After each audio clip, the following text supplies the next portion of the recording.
से लेकर सोने तक जो जो करते हैं दिन भर सब भूल गए।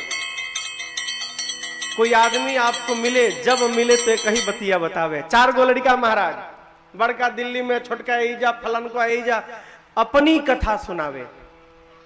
आप 1 दिन सुनेंगे, 3 दिन सुनेंगे, 4 दिन सुनेंगे, 5 दिन सुनेंगे, 10वें दिन कहेंगे आ गया फिर सर का दर्द बढ़ाएगा मेरे, कहेंगे ना? क्यों? वो जीव की कथा है माई बाप। जीव की कथा व्यथा को बढ़ा देती है, लेकिन मेरे जगदीश की कथा जीवन की व्यथा को समाप्त कर देती है। क्यों? ये भगवान की कथा है। हम लोगों से बहुत लोग मिलते हैं तो कहते हैं महाराज कथा ने जीवन बदल के रख दिया। देखिए, समाज का कोई दोष नहीं है, वो न प्रकृति का दोष है, दोष है तो हमारी आंखों का है। हम जैसा देखना चाहते हैं दुनिया उसी रंग की दिखाई पड़ती है। चोर को कोई ईमानदार नहीं दिखता और साधु को कोई बेईमान नहीं दिखता, ये मूल अंतर है। हमारे गांव के बगल में एक चकरी धाम है, वहां पर एक सिद्ध महापुरुष थे। मैं जब मार्च में बिरुवार बारी कथा गा रहा था तो गांव चला गया था एक दिन। आते समय मैं दर्शन करने गया उस महापुरुष के। कौन था साथ में? सुनील भैया। सुनील भैया थे, हरिद्वार भैया भी थे।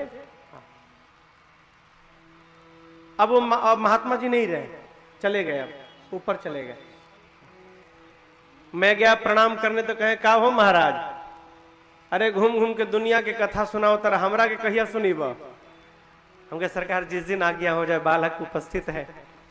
तो वहां एक उन्होंने मां की प्रतिमा का स्थापना किया हुआ है। और सत्य बताऊं, मैंने अपने जीवन में अब तक के जीवन में वैसी प्रतिमा नहीं देखी थी मां की। 118 भुजा से संपन्न मां के शरीर में 118 भुजाएं थी। उतनी बड़ी प्रतिमा, विशाल प्रतिमा। तो महाराज जी के पास बैठा था, थोड़ा उदास थे महाराज जी। तो मैंने पूछा क्या हुआ सरकार? तो बोले बताओ ना, माई के मुड़िया पर सोना के मुकुट रहलक के उतार के लेके चल गई, कोई चोरी कर लिया होगा। तो मैंने कहा सरकार पुलिस, बोला हाँ पुलिस तो आई थी। हमसे लोग पूछे पुलिस वाले कि महाराज जी के ऊपर संशय होके था, बताई नाम, तो हम चुप रहनी। तो 2-3 बार पुलिस वालों ने कहा कि महाराज जी किसी पर संशय हो तो नाम बताइए। तो फिर मैंने कहा जो संशय करे वो साधु किस बात का है। उस महापुरुष के शब्दों ने मुझे हिला के रख दिया।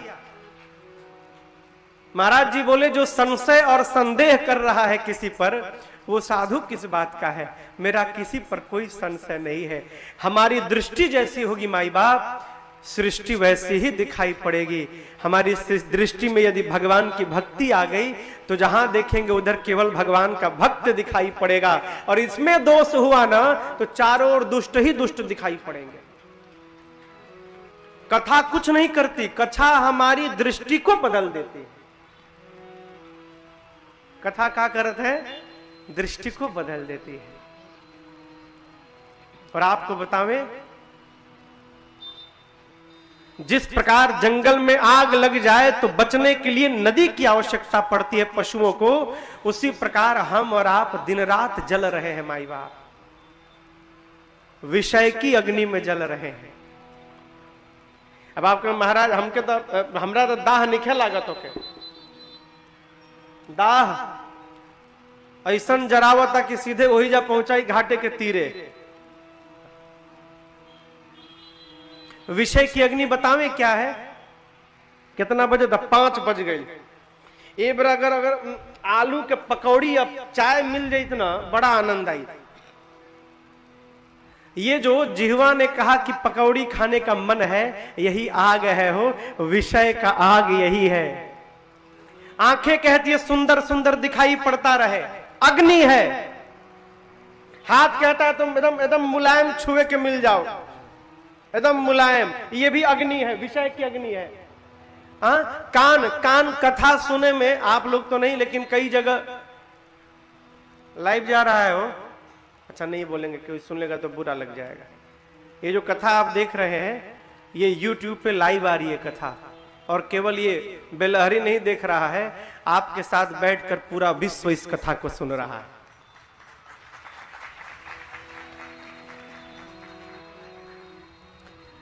कई जगह लोग सो जाते हैं कथा में, क्यों? कथा में नींद बड़ी अच्छी आती है ना?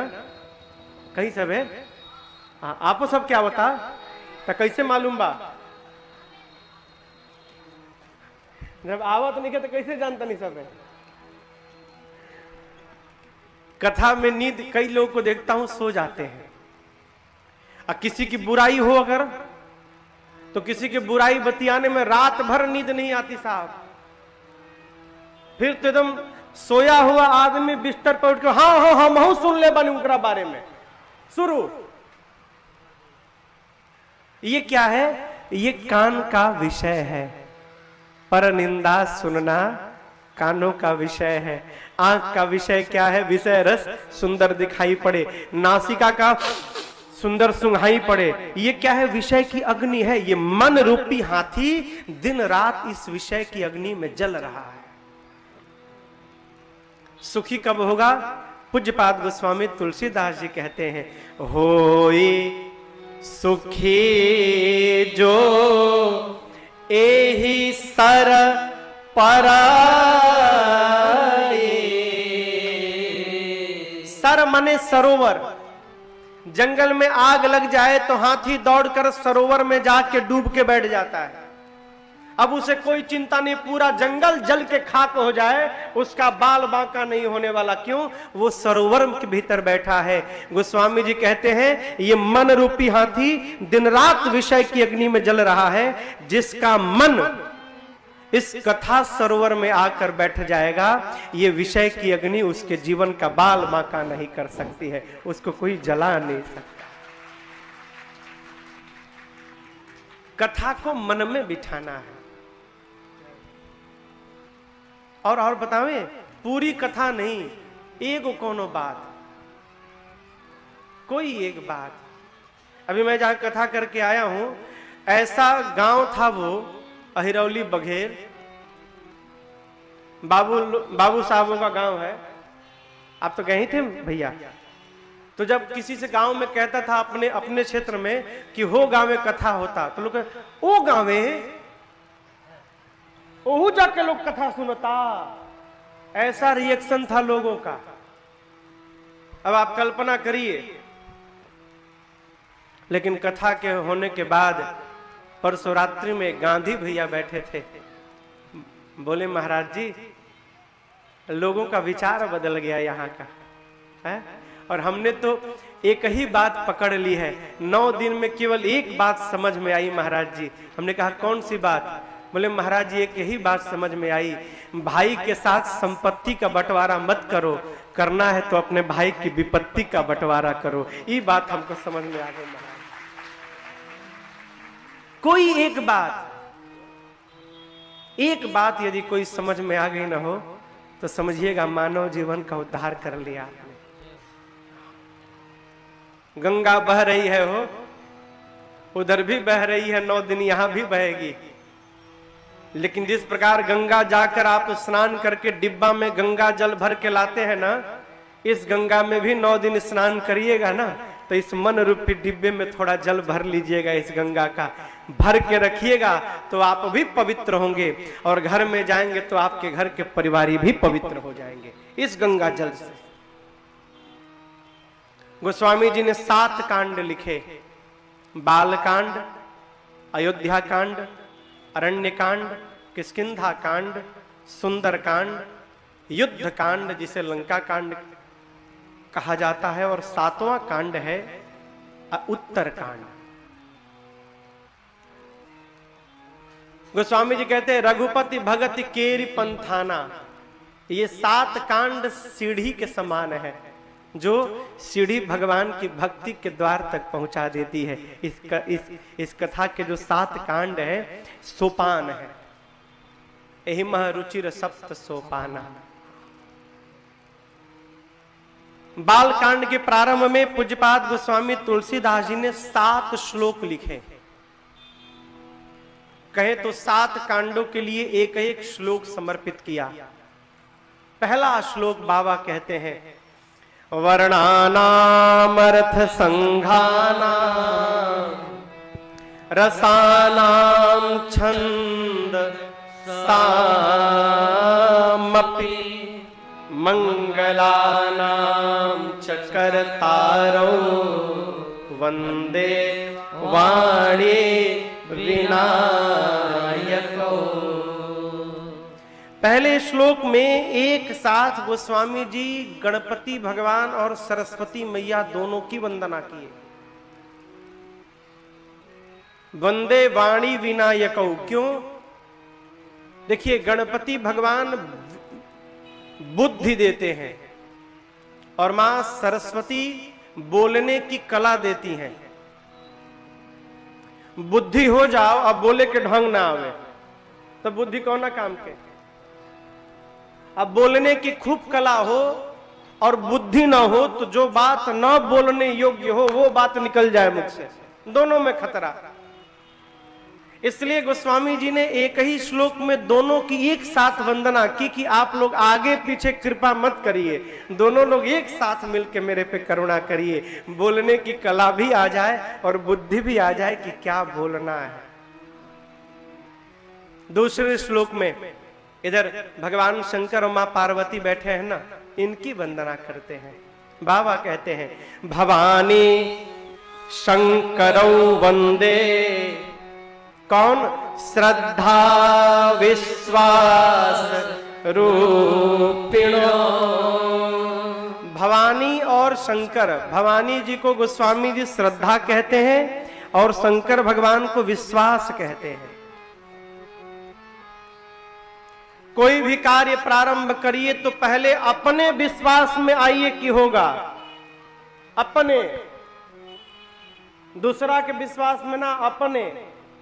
यदि आपको स्वयं अपने द्वारा किए हुए कार्य पर विश्वास नहीं है तो याद रखिएगा, करोड़ों यत्न करने के बाद भी आपका कार्य पूर्ण होने वाला नहीं है।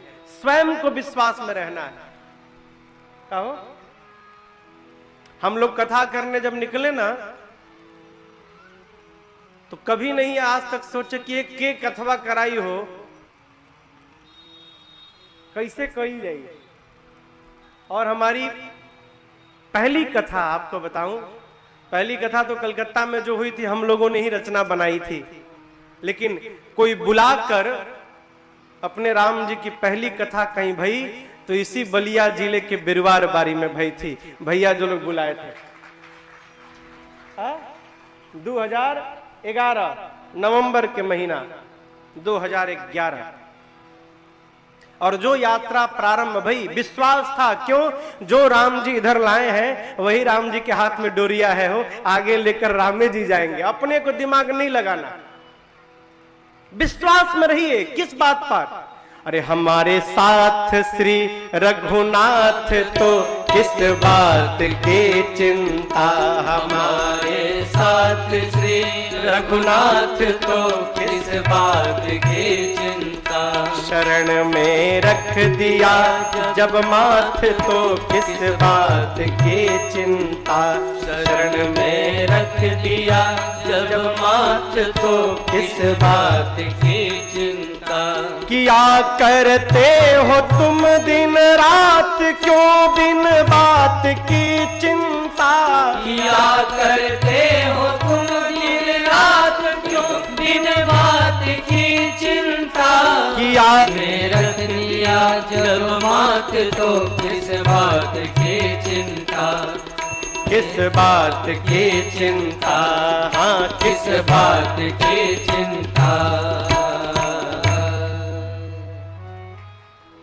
अरे जब इन्हीं का कर रहे गुणगान तो किस बात की चिंता। इन्हीं का कर रहे गुणगान तो किस बात की चिंता। देखिए, 2 शब्द है, चिंता और चिंतन। जब आप चिंता करोगे ना तो भगवान अपने चिंतन में लग जाएंगे, और जब आप भगवान का चिंतन करोगे तो भगवान आपकी चिंता में लग जाएंगे। मूल अंतर है ये। चिंता मत करिए, चिंतन करिए। क्या? हमारे साथ श्री रघुनाथ तो किस बात की चिंता, इन्हीं के हाथ में जब हाथ तो किस बात की चिंता। विश्वास। मानस में कहा गया है, बिनु विश्वास भगति नहीं, अत्ते ही बिनु द्रव ही न राम। भक्ति का मूल क्या है? विश्वास। पहले विश्वास में आइए। विश्वास ही भगवान है। क्या बोले? विश्वास ही भगवान है। राम जी का मंदिर है बगले में। हम कल देखे मुड़िया पर मुकुटो लगा है ना। चोर जब मंदिर में जाता है तो उसको विश्वास नहीं होता कि भगवान है, चोर को लगता है कि पत्थर है। क्यों? चोर जो चोरी करता है ना, वो भगवान के सिर से मुकुट नहीं चुराता, वो पत्थर के सिर से चुराता है। यदि वो भगवान मान लेगा तो चोरी नहीं कर पाएगा। चोर का विश्वास नहीं होता कि ये भगवान है। और भगत जब जाता है ना तो भक्त को विश्वास होता है, इसलिए भक्त को पत्थर नहीं दिखाई पड़ता, भक्त को पत्थर के भीतर अपने भगवान दिखाई पड़ते हैं। ये मूल अंतर है। हिरण्यकश्यप को भगवान नहीं दिख रहे थे खंभे में, प्रहलाद को दिख रहे थे। क्यों? प्रहलाद को विश्वास था कि भगवान है इसमें। हिरण्यकश्यप ने कहा, तेरा विष्णु कहां है? प्रहलाद ने कहा, पिताजी आपका प्रश्न गलत है। प्रश्न होना चाहिए कि मेरा भगवान कहां नहीं है। मेरे से जबान लड़ाता है, तेरा भगवान इस खंभे में है पिताजी, सत्य बता, तुझे दिख रहा है? बोले पूरा दिख रहा है पिताजी। हिरण्यकश्यप ने कहा, बांधो इसको खंभे में। आज इसको और इसके भगवान को दोनों को एक साथ समाप्त करूंगा। बंधवा दिया खंभे में प्रहलाद को। उठाया गदा तोड़ने के लिए। तो आपको बतावें, प्रहलाद को विश्वास था कि खंभे में भगवान है, थे नहीं, लेकिन अपने भक्त के विश्वास को बचाने के लिए भगवान नरसिंह खंभे को फाड़कर उसमें से बाहर प्रकट हो गए। क्यों? विश्वास था इसलिए आ गए।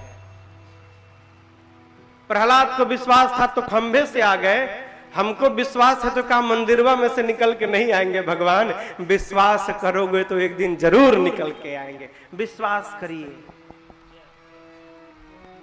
पहले अपने को विश्वास में रहना है। गोस्वामी जी ने प्रारंभ में ही भवानी शंकरो वंदे श्रद्धा विश्वास रूपिणो याभ्याम विना न पश्यन्ति सिद्धा स्वान्तः स्थमेश्वरम्। भवानी शंकर की वंदना किए। तीसरे श्लोक में आदि गुरु स्वरूप में वंदे बोधमयम नित्यम गुरुम शंकर रूपिणम यमाश्रितो हि वक्रोपि चंद्रः सर्वत्र वंदते। जगत गुरु के रूप में भगवान शंकर की वंदना करते हैं। वो शंकर जिनके पास टेढ़ा चंद्रमा भी पहुंच के वंदनीय हो गया। आप बताइए, टेढ़े व्यक्ति को कोई पसंद करता है क्या? अनिल भैया, टेढ़ा आदमी आपको अच्छा लगता है? शरीर से टेढ़ा नहीं, व्यवहार से टेढ़ा। लोग कहते हैं बहुत टेढ़ा आदमी, तो दूर रहिए ओकरा से। शंकर भगवान के सिर पे जो चंद्रमा है वो पूर्णिमा वाले गोल चंद्रमा नहीं है, दूज के टेढ़े चंद्रमा है। देखिए देखिए कितने टेढ़े हैं। दिन रात जो रूप बदलता है अपना, रोज चेहरा बदल लेते हैं। राहु के डर से भगे भगे गए शंकर जी के पास, बाबा त्राहिमाम बचाई लो बाबा मुझे। तो शंकर भगवान तो ऑर्डर दानी हो, बोले ठीक है आके बैठ जाओ। आप गुरु जी के पास गए, गुरु जी बोले बैठ जाओ। तो कहां बैठिएगा? कपारे पर। कहिए सरकार गुरु जी कहेंगे बैठने के लिए तो गोड़ में बैठिएगा ना, पांव में। भगवान शंकर ने चंद्रमा जी को कहा कि आइए, तो जाके उनके कपारे पर बैठ गए शंकर भगवान के। गोस्वामी जी कहते हैं यमाश्रितो ही वक्रोपी, टेढ़ा चंद्रमा कितना टेढ़ा है, जाकर भगवान के शंकर के सिर पे बैठ गया। लेकिन शंकर जी के पास है इसलिए टेढ़ा चंद्रमा भी जगत में पूज्यनीय हो गया है। जो सबको पूज्यनीय बना देते हैं उस गुरु स्वरूप शंकर को मैं बारंबार प्रणाम करता हूं। वंदे बोधमयम नित्यम गुरुम शंकर रूपिणम। चौथे श्लोक में आदि कवि बाबा वाल्मीकि और श्री हनुमान जी की वंदना किए। आपको मैं बताऊं, वेद भगवान जब प्रकट भये तो ब्रह्मा जी के पास थे। बाद में वेद भगवान ने देखा, वेद नारायण ने, कि मैं इतना क्लिष्ट हूं कि मुझे कोई समझ ही नहीं पा रहा है। तो वेद भगवान ने भगवान से निवेदन किया कि प्रभु मैं अवतार लेना चाहता हूं जिससे लोग मुझे समझ पाए। मैं इतना क्लिष्ट हो गया हूं कि मुझे कोई समझ नहीं पा रहा है। तो जब मुझे कोई समझ ही नहीं पाएगा तो मेरे होने का क्या मतलब। अब हम रउआ सबके कथा सुनावे आइल बनी, हम इतना क्लिष्ट बोले कि आपके समझे में ना आवे। एक कवि, एक लेखक भाई प्रातस्मरणीय पूज्य रामचंद्र शुक्ल, उन्होंने रामचंद्रिका लिखी है, शायद यही नाम है, रामचंद्र शुक्ल ने रामचंद्रिका लिखी है। तो वो रामचंद्रिका लिखे तो इतना क्लिष्ट लिख दिए, हिंदी में ही इतने क्लिष्ट शब्द प्रयोग कर दिए हैं कि मैंने जितनी जानकारी थी उनके पास शब्दों की सब उड़ेल दिए। तो रामचंद्र शुक्ल को हिंदी साहित्य का प्रेत कवि कहा गया। गलत तो नहीं कह रहा हूं, उनको उपाधि दी गई कि हिंदी के प्रेत कवि हैं। इतना क्लिष्ट कर दिए कि कोई समझ ही नहीं पा रहा है। वेदों ने भगवान से प्रार्थना की कि प्रभु हम अवतार लेना चाहते हैं जिससे साधारण जनमानस समझ सके। तो ऐसा कहा जाता है कि वेद ही अवतार धारण करके श्रीमद् वाल्मीकि रामायण के रूप में प्रकट हो गए धरती पर, और ब्रह्मा जी वाल्मीकि भगवान के रूप में अवतार लिए। समय और बीता, स्थिति और बिगड़ती गई। अब संस्कृत का ह्रास होने लगा, संस्कृत समझना लोगों के लिए अब कठिन होने लगा, तो और अवतार की आवश्यकता पड़ी। तो ऐसा कहा जाता है, पूज्य नाभादास जी महाराज भक्तमाल में कहते हैं कि वाल्मीकि तुलसी भय, वाल्मीकि भगवान का ही पूज्यपाद गोस्वामी तुलसीदास जी के अवतार रूप में अवतार भया, और श्रीमद् वाल्मीकि रामायण का ही श्री रामचरितमानस के रूप में अवतार भया। एक तरह से देखा जाए तो श्री रामचरितमानस साक्षात वेद भगवान के अवतार है। ये भगवान के वांग्मय स्वरूप है, ये किताब नहीं है। 5वें श्लोक में जगत जननी जानकी जी की वंदना, 6वें में राम जी की वंदना, और 7वें में गोस्वामी जी कहते हैं मैंने इनको कैसे लिखा। अभी जो कह रहा था वही बात बाबा कहते हैं, नाना पुराण निगमागम सम्मतम यद रामायणे निगदितम क्वचिदन्यतोपि स्वान्तः सुखाय तुलसी रघुनाथ गाथा भाषा निबंध मति मंजुल मातनो। 18 पुराण, 18 उपपुराण, 4 वेद, 4 उपवेद, 6 शास्त्र, धरती पर जितने रामायण है 100 करोड़ रामायण है, इन सबके सार को निकालकर गोस्वामी जी कहते हैं मैंने श्री रामचरितमानस की रचना की। अर्थात आप केवल श्री रामचरितमानस पढ़िएगा तो आपको धरती पर जितने सदग्रंथ हैं सभी सदग्रंथों का पढ़ने का फल प्राप्त हो जाएगा, केवल रामचरितमानस के पाठ करने मात्र से। पंचदेव उपासना हेतु गोस्वामी जी ने 5 सोरठे लिख ले, और उसके बाद श्री रामचरितमानस की पहली चौपाई बाबा कहते हैं, बंदाऊं गुरु पद पदुम परागा, बंदाऊं गुरु पद पदुम परागा, सुबास सरस अनुरागा। सुरुचि सुबास। सुबास, सुबास यानी सुगंध, जीव को सुगंध से भर देता है। सरस अनुरागा, जीवन में सरसता आ जाती है और अनुराग आता है। अनुराग बतावें क्यों आवश्यक है? क्योंकि बिना अनुराग के राम मिलने वाले नहीं हैं। ये शंकर भगवान कहते हैं, अरे मिलही न रघुपति बिनु अनुरागा। बिना अनुराग। अब आप कहोगे महाराज अनुराग क्या है? प्रश्न है ना, ये अनुराग का है महाराज। देखिए, लड़का लड़की में, पति पत्नी में, भाई बहन में, माई बाप में, घर परिवार में आप जो प्रेम करते हैं, इस प्रेम का नाम है राग। क्या नाम है? राग। यही प्रेम करते करते जब भजन के प्रभाव से परिवार से उठकर ऊपर भगवान के सगुण रूप में प्रवेश कर जाता है, तो उस प्रेम को अनुराग कहते हैं। जो घर परिवार को प्रेम करते करते, भजन करते करते परिवार से निकल के जिसका मन भगवान में लग गया, भगवान के स्वरूप में लग गया, उस प्रेम का नाम अनुराग है। अनुराग में लगे लगे भजन करते करते जब मन साकार से निकलकर निराकार में प्रवेश कर जाता है, निर्गुण ब्रह्म में, तो उस प्रेम को वैराग्य कहते हैं। राग, अनुराग, अनुराग के बाद वैराग्य। बिना 10 पास कैले केहू 12 में पहुंच सकता का? कहीं सबे लखनऊ में हो जाला। हाँ? भाई कोई लखनऊ का नहीं है ना? एहू जाओ जाला। हाँ, क्यों? एक बार पुल के नीचे खड़ा था तो खंबे में पोस्टर लगा था। मैं गाड़ी में बैठा था, ट्रैफिक रेड सिग्नल था तो खड़ा था। खंबे में जो पुल के पाए नहीं होते हैं, उसमें एक पोस्टर लगा था। उसमें लिखा था 10वीं फेल सीधे 12 पास करे। उस पोस्टर में लिखा था 10वीं फेल सीधे 12 पास करे। बगल में भाई साहब बैठे, मैं बोला ये कैसे संभव है? बोले महाराज जी बताने की क्या आवश्यकता है, वो तो पोस्टर में चिक चिक के बता रहा है 2 नंबर काम है। सब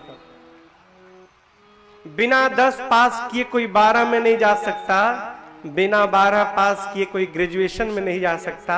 उसी प्रकार बिना राग में लगे कोई ना अनुराग में जा सकता है, और बिना अनुराग में लगे कोई वैराग्य में भी जाने वाला नहीं है। भगवान को प्रेम करना है तो पहले घर वालों को प्रेम करना शुरू करिए। बतिया बुझाता? घर वालों को जो प्रेम नहीं कर पाया, वो भगवान को खाक प्रेम करेगा? है? जिसके साथ रही रहे वही शत्रु दिखाई पड़ रहे हैं। अब भगवान बहुत बढ़िया, क्यों बोलते नहीं है? भगवान बोलना शुरू कर दे मंदिर में तो कोई जाएगा नहीं उनके पास, फिर टोकेंगे, तुम 8 बज गया बिना नहाए आए हो मेरे पास, तुम 10 पराठा खा के आए हो मेरे पास। भगवान तो बोलत नहीं है ना, खा के जाओ, बिना खाए जाओ, नहाए जाओ, बिना नहाए जाओ। वो तो केवल देख देख के मुस्कुराते रहते हैं। सब जानकर भी मौन रहता है, वही भगवान है, और उसी की पूरी दुनिया पूजा करती है। घरों में जो सब जान के देख के आंखियां बंद करके रहता है, वो भगवान बन जाता है। पहले जिनके साथ रहते हैं उनको प्रेम करना प्रारंभ करें। आदत हो जाए प्रेम करने की हो, तो जब घर वालों से आदत बन जाएगा ना, तो भगवान से प्रेम अपने आप बढ़ जाएगा। लगाना नहीं पड़ेगा। कब आपका राग अनुराग में बदल गया आपको पता नहीं चलेगा। अनुराग, ये सब होता कैसे है? बंदौ गुरु पद पदुम परागा, गुरुदेव भगवान के चरण रज से। अब इसमें एक और मैं बात आपसे निवेदन करूं, चरण रज से नहीं। अब आपको महाराज अभी तो कही रहे थे, अब मना कर रहे हैं। अच्छा ये बताइए, रोज गोड़ धो के गुरु जी की पिए, अब बतिया एको न माने, तो हो जाएगा। गुरु जी आए तो रोज रगड़ रगड़ के गोड़ पानी पी जाए, और गुरु जी के को न माने, तो ये सब हो जाएगा। सुरुचि सुबास सरस अनुराग हो जाएगा क्या? यहाँ गुरु चरण रज कहने का अर्थ है गोस्वामी जी का, गुरु जी के मुख रूपी चरण में, इस मुख रूपी चरण में जो वाक्य रूपी रज निकल रहे हैं, अर्थात जो गुरु आज्ञा हो रही है, उस आज्ञा का जो अपने जीवन में पालन करेगा, उसके जीवन में सरसता आएगी, उसके जीवन में सुगंध आएगा, और उसी के जीवन में अनुराग बढ़ेगा। कौन? जो गुरु आज्ञा का पालन करेगा। हम को तो मानते हैं, की नहीं मानते, बुझाता? गुरु जी को मानते हैं, गुरु जी की नहीं मानते। को मानिए चाहे मत मानिए माई बाप, की मानने का स्वभाव बनाइए। क्यों? की मानना प्रारंभ करेंगे ना, तो आपका जीवन अपने आप दिव्यतम की ओर बढ़ता जाएगा और एक दिन दिव्य हो जाएगा। पूज्यपाद गोस्वामी तुलसीदास जी ने गुरु चरण की वंदना की, साधु संतों की वंदना की। ये जो संत भगवान है ना, ये चलते फिरते प्रयाग है।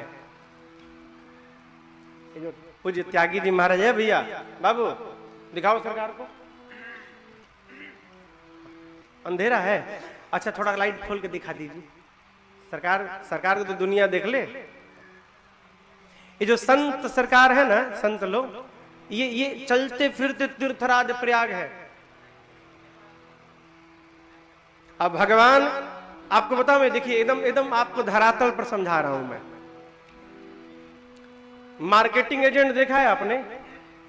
मार्केटिंग एजेंट, मार्केटिंग के बंदे इतने ट्रेंड रहते हैं कि गंजे को भी कंघी बेच के चले आते हैं। जिसके सिर पे बाल नहीं है उसको भी कंघी पकड़ा देते हैं।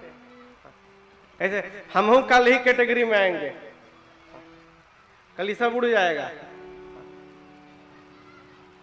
क्यों? गंजे को बाल देते हैं। क्यों? ये जो कंघी है ना, आप ऐसे ऐसे करेंगे ना तो यहां भी हरियाली थोड़ी आ जाएगी, आदमी लाभ में ले लेता है। ये मार्केटिंग एजेंट, जितनी बड़ी बड़ी कंपनियां हैं सबके मार्केटिंग के बंदे हैं। ये जो संत लोग हैं ना, ये सब भगवान के मार्केटिंग एजेंट हैं और यहां भेजे गए हैं। सारे संत लोग, साधु संत भगवान के ब्रांड का मार्केटिंग एजेंट है और यहां पर घूम घूम के भगवान के नाम का प्रचार करते हैं और भगवान के नाम को बिक्री करते हैं और भगत लोग उस नाम को खरीद के और उसको जीव से जप जप के अपने जीवन का उद्धार कर लेते हैं। इसीलिए संत भेजे गए हैं। कबीरदास जी कहते हैं, यदि जीवन का उद्धार करना चाहते हो, कबीरदास जी, काश बिना सत्संग के विवेक होने वाला नहीं है।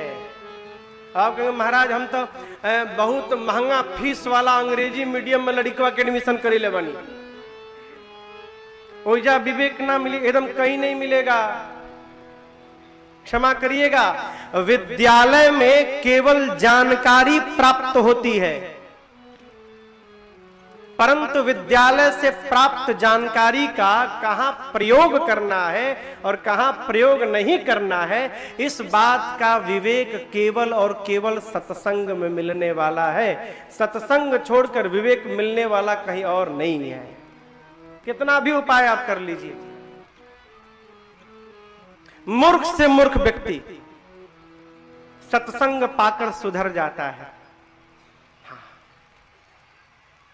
सठ सुधरहि सत संगति पाई, पारस परस कुधातु सुहाई।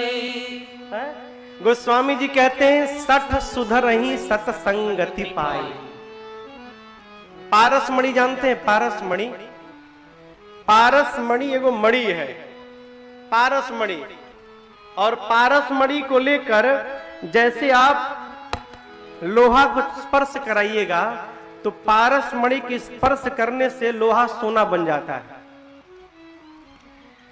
तो जैसे पारस मणि के स्पर्श से लौह स्वर्ण बन जाता है, उसी प्रकार सत्संग के स्पर्श से मूर्ख व्यक्ति विद्वान बन जाता है। ये सत्संग की महिमा है।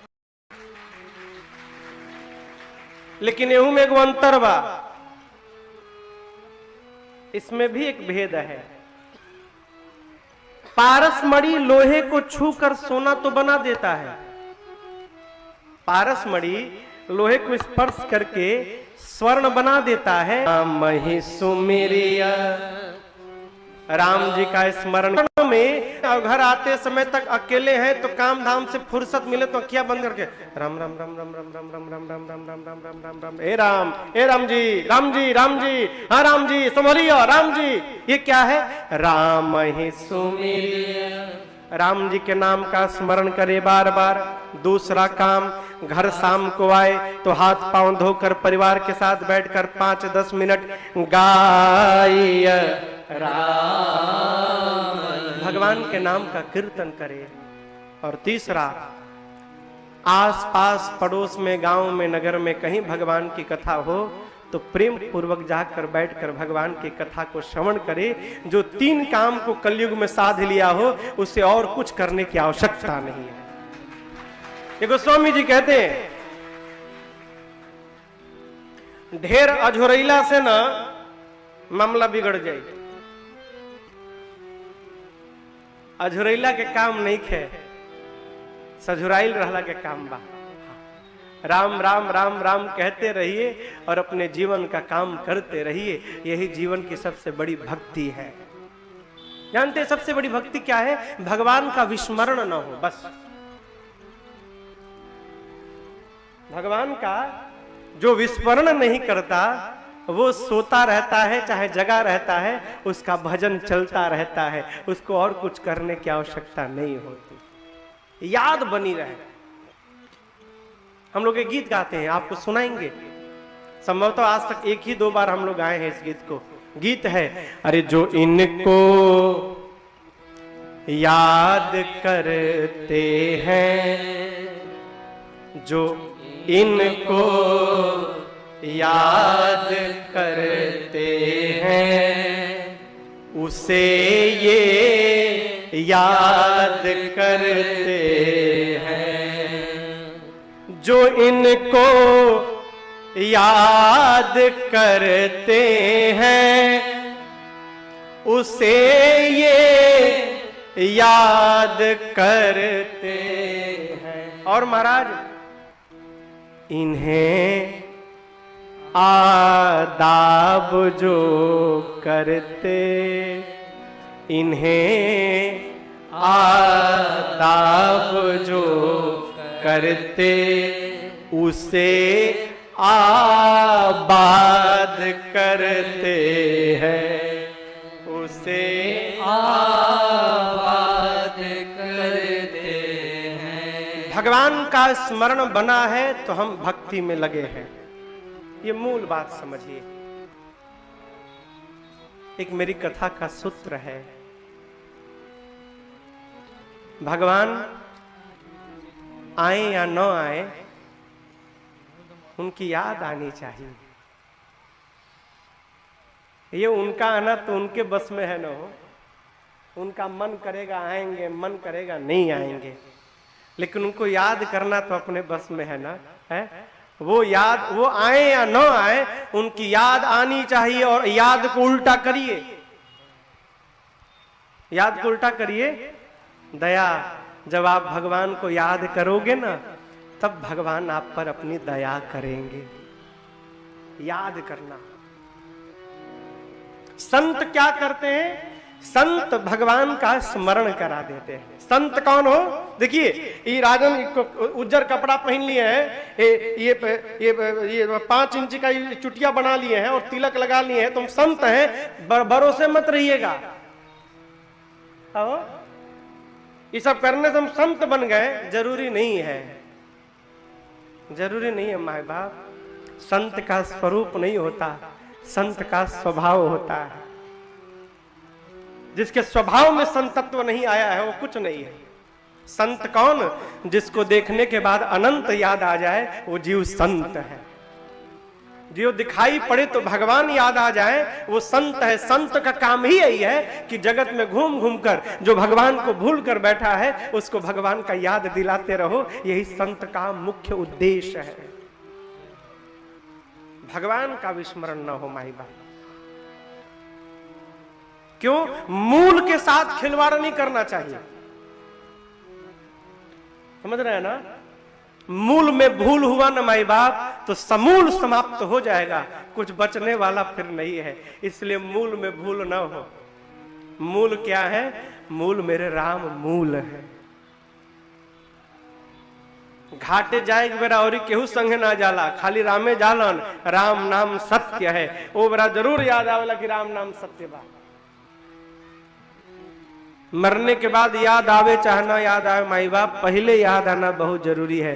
रामे जी एगो सत्य बाड़न। संत, संतों की वंदना किए गोस्वामी जी, भगवान के नाम की महिमा गाएं और सबको प्रणाम करके पूज्यपाद गोस्वामी तुलसीदास जी महाराज कथा को काशी जी से उठाकर अब तीर्थराज प्रयाग ले गए। दूसरे घाट पर बाबा कहते हैं, अरे भरद्वाज मुनि बसहि प्रयागा, भरद्वाज मुनि बसहि प्रयागा, तिन्हि राम पद अति अनुरागा, तिन्हि राम पद अति अनुरागा,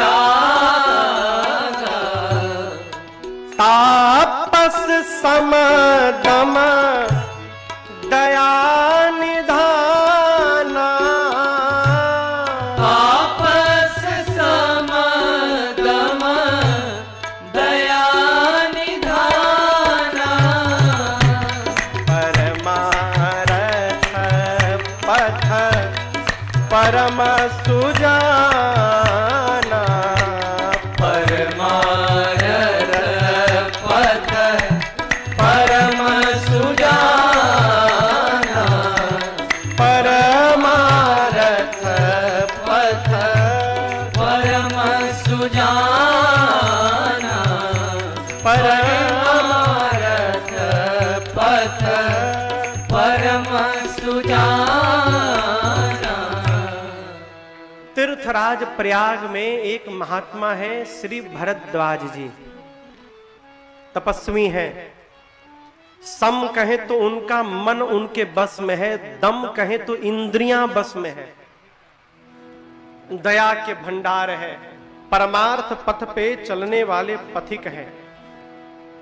आप सब जानते हैं प्रयाग में प्रत्येक वर्ष माघ महीना में मेला लगता है, प्रत्येक वर्ष।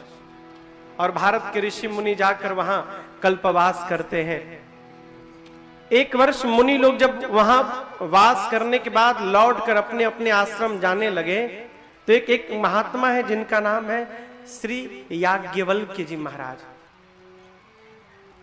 भरद्वाज जी ने उनको जाते हुए देखा ना तो गोड़वा पकड़ के रोने लगे। कहे, महात्मन प्रभु सब जा रहे हैं, आप मत जाइए ना। याज्ञवल्क्य जी रुक गए, जाकर भरद्वाज जी ने बिठाया, पांव धोया, पखारा, पूजन किया। याज्ञवल्क्य जी ने पूछा कि भरद्वाज जी ने आपने क्यों रोका मुझे? भरद्वाज जी कहते, प्रभु एगो प्रश्न है। कहिए क्या प्रश्न है, पूछिए। तो भरद्वाज जी पूछे, प्रभु आप सुन के हंसीएगा मत मेरे प्रश्न को। प्रश्न है मेरा कि राम कवन प्रभु मैं पूछूं तो हे। प्रभु ये राम जी कौन है? अब आप कहोगे महाराज ये कौन प्रश्न है, तो हमारे घर के लड़की को जाना था कि राम जी कौन है। इतने बड़े महात्मा इनको ये भी नहीं मालूम कि राम जी कौन है। देखिए एक मूल अंतर समझिएगा।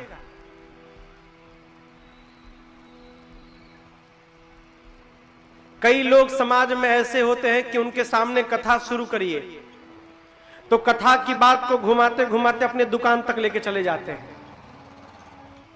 जगदीश की बात को घुमा घुमा के जगत तक पहुंचा देते हैं। और कई लोग ऐसे हैं होते हैं, उनसे जगत की बात करिए तो वो जगत की बात को घुमाते घुमाते, लकड़ी है कि सोना है कि हीरा है कि कोयला है बितरा, लेकिन नहीं, जैसे शटर उठा तुरंत पता चलेगा ये कोयले का दुकान है कि हीरे का दुकान है।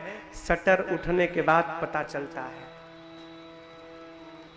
ये जो दुकान है, ये दुकान बड़ा सुंदर दुकान, खूब सजाए हैं, फूले लगा के चपका चपका के बाहर झाड़े हैं, सेंट लगाए हैं, क्रीम लगाए हैं, खूब सजे हैं। लेकिन याद रखिएगा, जब तक इस दुकान का ये शटर बंद है ना, तब तक पता चलने वाला नहीं है कि भीतर भगत वाला सामान बैठा है कि अभगत वाला बैठा है। और जैसे ये शटर खुला, वो तो बोलिया बताओ था कि भीतरा का भरा है, ये शटर खुला तो परिचय मिल जाएगा। भक्त की वार्ता के केंद्र में भगवान होते हैं, और जो भक्त नहीं होता माई बाप, उसकी वार्ता के केंद्र में यह झूठा संसार रहता है। भरद्वाज जी क्या पूछे? राम कवन प्रभु पूछूं तो राम जी कौन है? एक राम को मैं भी जानता हूं, अयोध्या वाले महाराज दशरथ के बेटे राम। उनकी पत्नी का हरण भया, क्रोध आया, युद्ध में जाकर रावण का अंत किया उन्होंने। उस राम को तो मैं जानता हूं। मेरा प्रश्न है, जिस राम को मैं जानता हूं, क्या शंकर जी भी उसी राम जी को जपते हैं? कि शंकर जी जिस राम को जप रहे हैं वो कोई और राम, अब मैं जिनको जानता हूं मेरे वाले कोई और राम? ये मेरा प्रश्न है। आप विस्तार पूर्वक कथा सुना के अब मेरे संशय को दूर कर दीजिए। याज्ञवल्क्य जी बोले, ऋषिवर भरद्वाज जी, मैं आपकी चतुराई समझ गया। आप भगवान की कथा सुनना चाहते हैं, इसलिए मूढ़ बनकर आपने प्रश्न किया मेरे से ना। मैं अवश्य सुनाऊंगा आपको कथा। आपने जैसे प्रश्न किया, ठीक ऐसे ही प्रश्न एक बार पार्वती जी ने किया था। उस प्रश्न को बाद में सुनाऊंगा, पहले बीच की कथा सुनिए। कौन सी कथा? एक बार त्रेता जुग माही शंभु गए कुंभ ऋषि पाए, संग सती जननी भवानी, पूजे ऋषि अखिलेश्वर जान। गदगद होके नाचने लगे बाबा। क्यों नाचने लगे? शंकर भगवान सोचे सीता जी का हरण थोड़ी भया है, सीता जी तो अग्नि में बैठी हैं, रावण सीता मैया का फोटो उठा के ले गया है। पहली बात, हमिंग आ रही है, हमिंग। साउंड वाले भैया कहाँ गए? हमिंग आ रही है, हमिंग, सीटी बज रहा है धीरे धीरे। बाबा सोचने लगे ये सब नाटक चल रहा है। राम जी अब निकल पड़े, दोपहर तक शबरी जी से मिलेंगे, जटायु जी को गति देकर। और शबरी जी से आगे जैसे शाम को बढ़ेंगे, सुग्रीव जी हमको हनुमान को भेज देंगे भगवान के पास। अरे आज शाम तक तो भगवान के शरण में पहुंचने वाला दिन आ गया है, आज प्रभु की शरणागति प्राप्त हो जाएगी। ऐसा सोच के शंकर भगवान नाचने लगे। तुरंत बोले, हे सच्चिदानंद भगवान आपकी जय हो, जय हो, जय हो। आपो सप्तन जयकारा लगा दी। बोलिए सच्चिदानंद भगवान की जय जयकार लगाकर भगवान मां सती को लेके चल पड़े।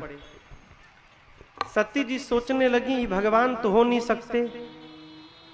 क्यों? भगवान कहीं पत्नी के लिए रोएंगे? वो भगवान होते तो पता नहीं रहता कि मेरी पत्नी कहां है। ये रो रहे हैं, ये भगवान नहीं है। इधर वाला थोड़ा बढ़ाइए, इधर वाला बक्सा। सती मैया सोचने लगी ये भगवान नहीं है, पूरा जगत शिव को प्रणाम करता है और आज शिव एक जीव को प्रणाम कर रहे हैं। शंकर भगवान कहें देवी सावधान, ये वही राम है जिनकी कथा अगस्त्य जी ने सुनाई, ये वही राम है जिनकी भक्ति मैंने अगस्त्य जी को दक्षिणा के रूप में दी, ये मेरे वही इष्ट भगवान राम है, प्रणाम करो। सती जी ने प्रणाम नहीं किया, ये भगवान नहीं है। जब बुरा दिन आता है ना जीवन में, तो हमको भी अपने बड़े की बात समझ में नहीं आती है। और समझिएगा, जब बड़े की बात समझ में ना आवे ना, तो मान लेना चाहिए कि हमारा भला होने वाला नहीं है।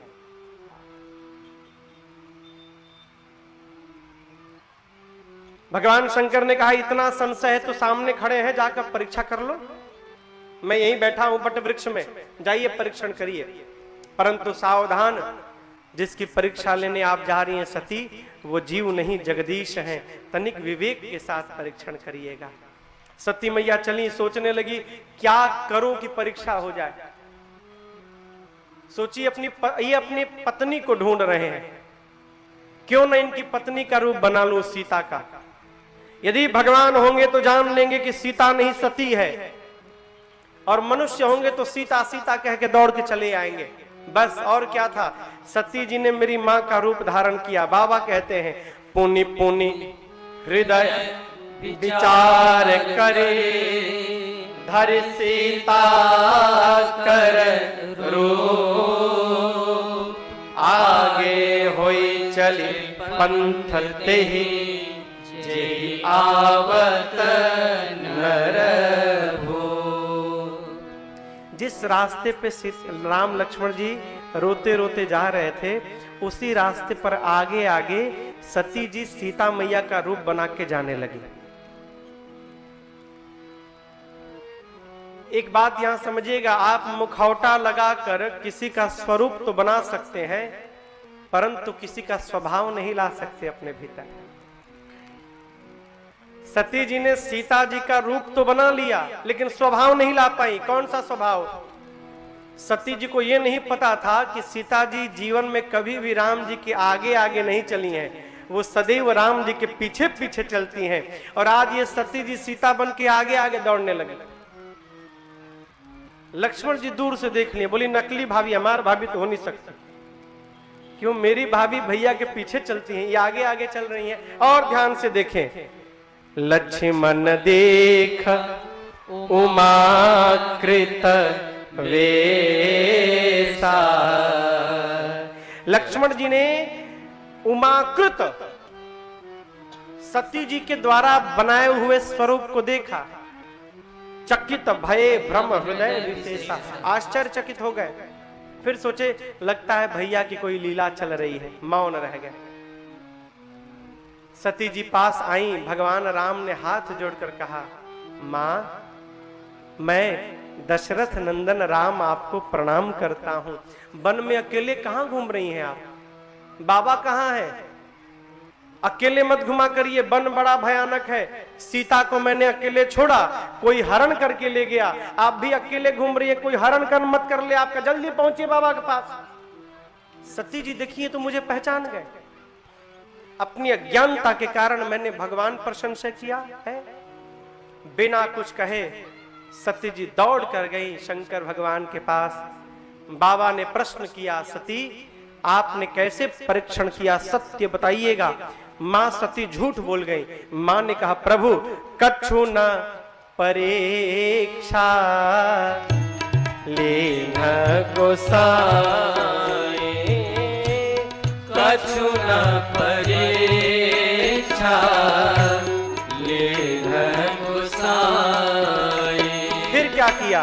कीन्ह प्रणाम तुम्हारे नाई, कीन्ह प्रणाम तुम्हारे नाई। बाबा तब शंकर देखें धरि ध्यान, तब शंकर देखें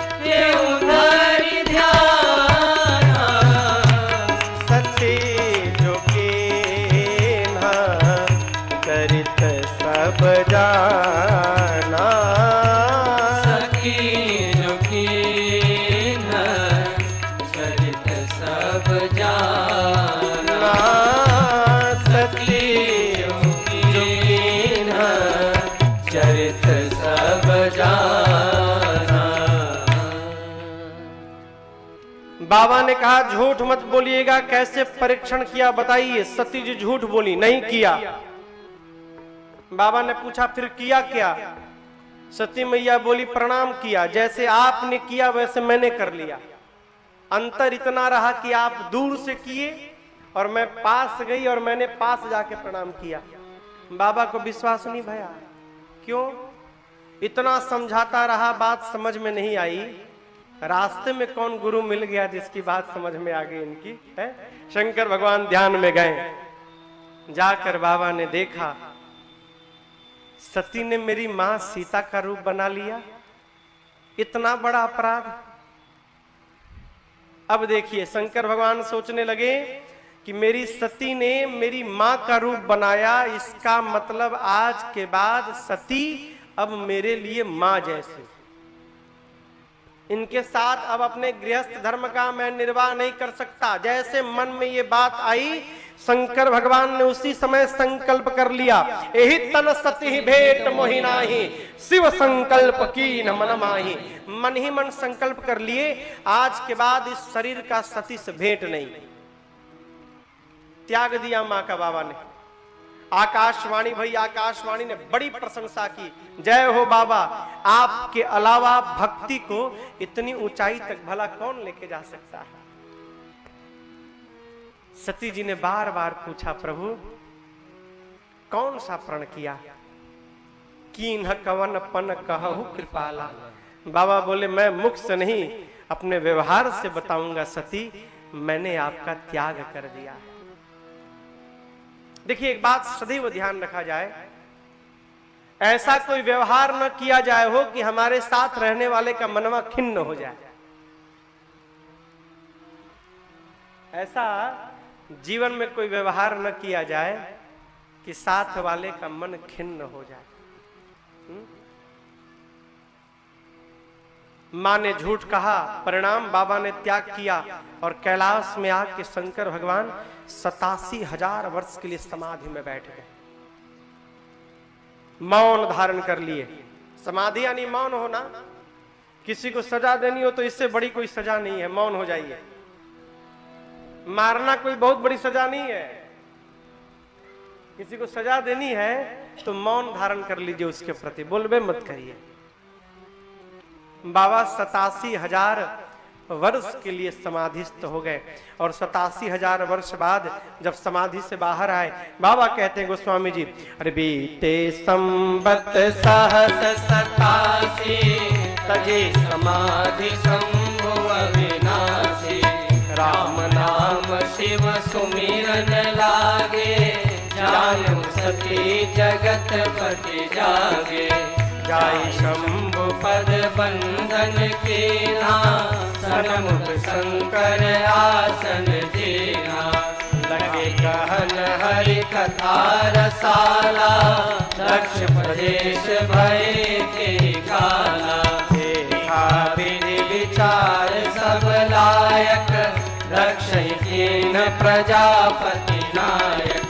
बड़ अधिकार दक्ष जब पावा, अति अभिमान हृदय तब आवा। नहीं को अस जन्मा जग माही, प्रभुता पाई जाई मद नाई। नहीं को अस जन्मा जग माही, प्रभुता पाई जाई मद नाई। जैसे बाबा समाधि से बाहर आए, राम नाम का स्मरण किया, सती जी जान गई कि प्रभु जाग गए, दौड़ कर गई, प्रणाम किया। यहां देखिए बाबा ने मां को अपने बाईं ओर बिठाया है। क्यों? स्त्री का अधिकार वामांग में होता है। लेकिन आज भगवान शंकर ने सती जी को बाईं ओर नहीं बिठाया। कहां बिठाया? सनमुख शंकर आसन दे, सामने बिठाया। क्यों? त्याग कर चुके हैं। इसलिए बावांग में नहीं बिठाया। सन्मुख बिठाकर भगवान शंकर लगे कथा सुनाने। तभी एक घटना घटी। भगवान ब्रह्मा ने सती जी के पिता दक्ष को प्रजापतियों का नायक घोषित कर दिया। शंकर भगवान के ससुर हैं दक्ष, और इतने बड़े अभागे हैं कि अपने दामाद को ही अपने जीवन का सबसे बड़ा शत्रु मानते हैं। किसको? शंकर भगवान को। अब आप कहिए, ऐसे हैं दक्ष की भगवान शिव को ही अपना शत्रु मानते हैं। जैसे बड़ा अधिकार आया, अभिमान आया,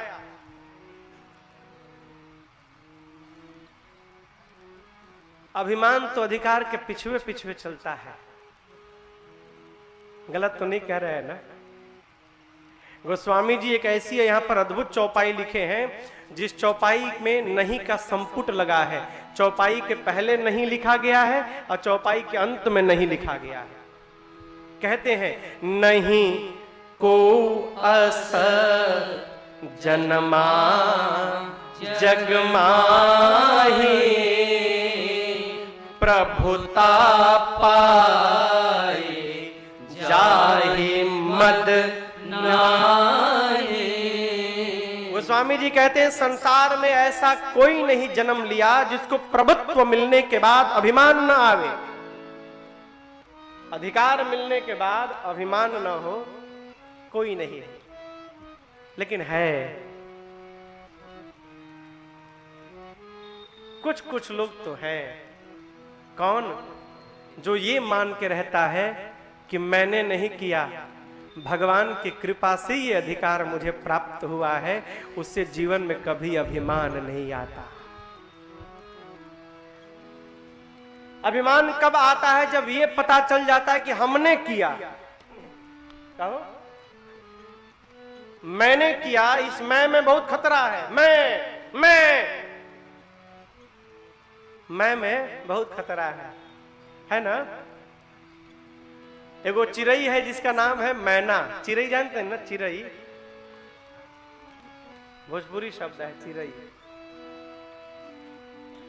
मैना ने मैना कहा, का नाम है मैना। कहती है मैना, मैं नहीं, ना ना मैं नहीं, नमो है मैना। मैना ने मैना कहा तो मोल भयो 10-20, और बकरे ने मैं कहा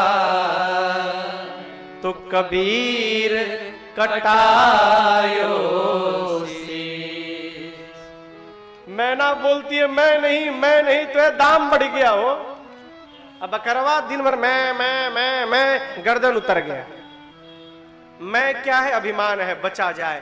भक्त नहीं कहता कि मैंने किया, भक्त कहता है अरे मेरा राम की कृपा से सब काम हो रहा है। मेरा राम की कृपा करते हो तुम कन्हैया, करते हैं मेरे राम जी, और मेरा नाम हो रहा है। मेरा तो सब बस आपकी कृपा से सब काम हो रहा है। भगवान कर रहे हैं ऐसा जिसका चिंतन है, उसको जीवन में कभी अभिमान आने वाला नहीं है। खतरा तब होता है जब हम करने लगते हैं। दक्ष ने भगवान शिव को अपमानित करने के लिए हरिद्वार के कनखल में यज्ञ की रचना की, सबको बुलाया, छोड़ ब्रह्मा विष्णु महेश, सारे देवता लोग जाने लगे। सती जी ने पूछा प्रभु कथा गुरुकुआ दिया, कथा चल रही थी, कहा प्रभु कथा बंद करिए, ये देवता लोग कहां जा रहे हैं? बाबा बोले कि आपके पिताजी यज्ञ कर रहे हैं, उसी में भाग लेने। माई बोली प्रभु हम ही हो आए। बाबा ने कहा न्योता नहीं आया है, यह अनुचित नहीं नेवत पठावा, हम लोगों के पास न्योता नहीं है, बुलाया नहीं गया है। सती जी ने कहा प्रभु पिता के घर, मित्र के घर, गुरु के घर और स्वामी के घर 4 जगह बिना बुलाए जाना चाहिए। मित्र के घर, पिता के घर, गुरु के घर और स्वामी के घर कोई उत्सव हो तो बिना बुलाए जाना चाहिए। बाबा ने कहा बात तो ठीक कही आपने सती, परंतु यदि अपमानित करने के लिए नहीं बुलाया गया है तो वहां जाने पर कल्याण नहीं होने वाला। मां नहीं मानी, अंत में बाबा ने अपने 2 रुद्र गणों को साथ में देकर दिए मुख्य गण संग, तब विदा कीन त्रिपुरारी, बाबा ने मैया को विदा कर दिया। मां जब पहुंची पिता के घर, न आपको बताऊं दक्ष ने सबको त्रास दिया था, सती आएगी तो कोई बात नहीं करेगा उससे, और किसी ने सती मैया की ओर देखा भी नहीं, छोड़ उनकी मां ने लाड़ा लड़ाया, खूब आदर दिया, कही बेटी तुम्हारे पिता की मति बावली हो गई है, कोई बिटिया दामाद से बैर करता है।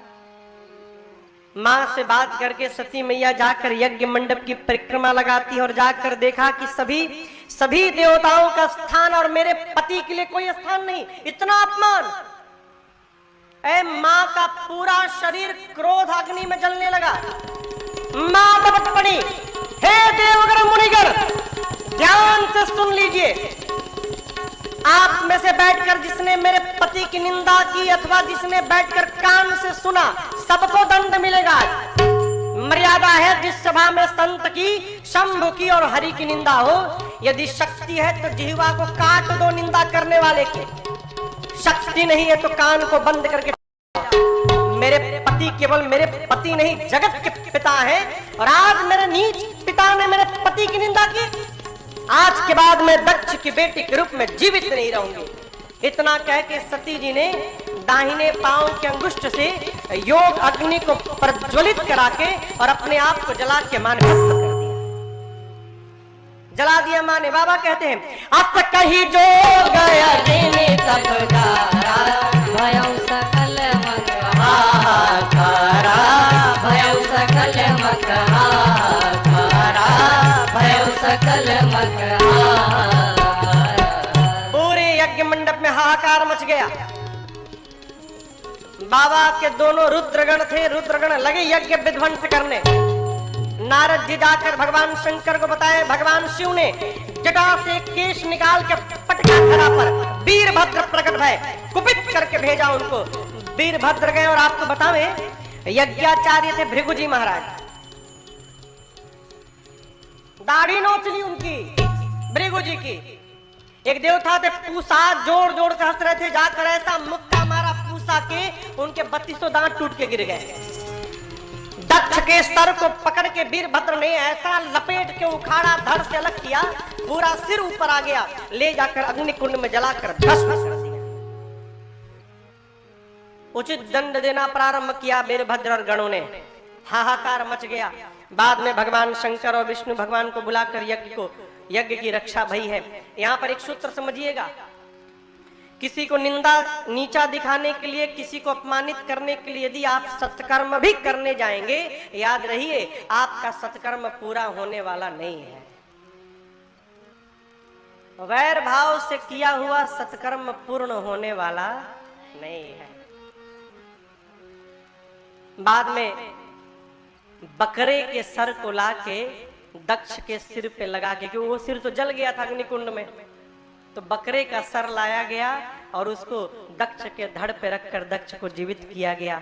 इधर सती मैया मरते समय बाबा कहते हैं, अरे सती मरत हरि सन बारू मांगा। क्या मांगा? अरे जन्म जन्म शिव पद अनुराग। माँ कहते हैं प्रभु एक आशीर्वाद दीजिए राम जी, अगले जन्म में भी मैं बाबा शिव के ही चरणों की दासी बनूं, इसके अलावा मुझे दूसरा कोई वरदान नहीं चाहिए। क्यों? इस जन्म में जो अपराध भया है ना, अगले जन्म में उसको सुधारना चाहती हूं मैं, उनके ही चरणों की दासी बनूं। राम जी बोले ठीक है, इस जन्म में आपके पिता दक्ष थे, अगले जन्म में भी दक्ष की बेटी ना, दक्ष की बेटी हूं इसलिए शरीर का त्याग किया मैंने, मुझे पत्थर की बेटी बना दीजिएगा स्वीकार है, परंतु दक्ष की बेटी कदापि मत बनाइएगा। भगवान ने कहा तथास्तु, और भया वही। इसी कारण सती मैया का अगला जन्म हिमालय जी के घर में उनकी बेटी के रूप में, पार्वती मैया के रूप में दूसरा जन्म भया है। एक बार आइए भाव और श्रद्धा के साथ बोलिए पार्वती मैया की जय। नारद जी चले आए हिमांचल के घर। हिमालय जी ने नारद जी के चरणों को पखारा, पूरे घर में छिड़कवाया, पूजन किया। पार्वती जी को बुला के कहे प्रणाम करवा के तनी मेरी बिटिया के हाथ में देखी तो काका दोष लिखा है। नारद जी बोलने लगे समस्त सद्गुणों की खान होगी, इनका नाम उमा अंबिका भवानी होगा, इनका सौभाग्य सदैव अखंड बना रहेगा, इनके नाम को लेकर संसार की स्त्रियां पातिव्रत धर्म का पालन करेंगी, इनके कारण आपको यश की प्राप्ति होगी। और महाराज एक बात और कहें, आपकी बेटी की पूजा पूरी दुनिया करेगी। जितना बढ़िया बढ़िया था नारद जी सब बताए। हिमालय कहे नारद जी हम तो दोष बताने के लिए कहे थे। नारद जी बोले होगा तब न बताएंगे। हाँ आपकी बेटी में तो नहीं है, लेकिन जो बेटी का दूल्हा होने वाला उसमें थोड़ा थोड़ा दिखाई दे रहा है, तो कहिए उसका बता दे। ये बताइए। अब नारद जी शुरू भय बोले अगुना अमाना मातु पितु हीना उदासीन सब संशय छीना। योगी होगा, विशाल जटाएं होंगी उसकी, अगुण होगा। नारद जी बोलना चाहते उस सत रज तम तीनों गुणों से परे होगा। हिमालय समझ लिए उसमें कोई गुण नहीं होगा।